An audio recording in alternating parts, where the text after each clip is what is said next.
इन पर गलतियों को हल्के से न उठाएं और अपने लिए इसे लेने के लिए जल्दी न करें, क्योंकि आप यह निर्धारित नहीं कर सकते कि वस्तु का मालिक नश्वर है या अलौकिक है।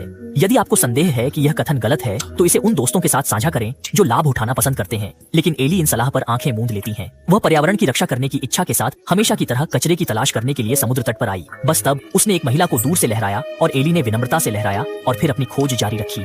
अचानक उसने एक सुंदर रूबी अंगूठी उठाई और खुश हो गई। उसने सावधानी से गंदगी पोंछी, इसे अपनी अंगूठी की उंगली पर पहनने का इंतजार नहीं कर सका और फिर अपनी कचरा खोज जारी रखी। लेकिन अगली चीजें कांप रही थीं। उसके सामने समुद्र तट अराजक था, निकट कपड़े बिखरे हुए थे और जब उसने कपड़े का एक टुकड़ा खोला तो वह चौंका हुआ था। उस पर खून के उंगलियों की एक स्ट्रिंग थी, लेकिन अभी भी विश्वास नहीं कर सका कि वह खून के साथ चली गई। जब तक कि 1 साल बाद एक दिन उसने आखिरकार देखा कि खून के स्रोत सुनहरे बालों की एक स्ट्रिंग थी। एली उत्सुक रूप से घुमाई और धीरे से बालों को खींचती थी, लेकिन अगले सेकंड उसके हाथ लाल रंग में रंग गए। एली कांप रही थी लेकिन खुदाई जारी रखी। जब वह फिर से झुक गई, वह लगभग डर गई थी कि वह जमीन पर लकवाग्रस्त हो गई, लेकिन अगले दृश्य ने उसे डर दिया। खून की एक जोड़ी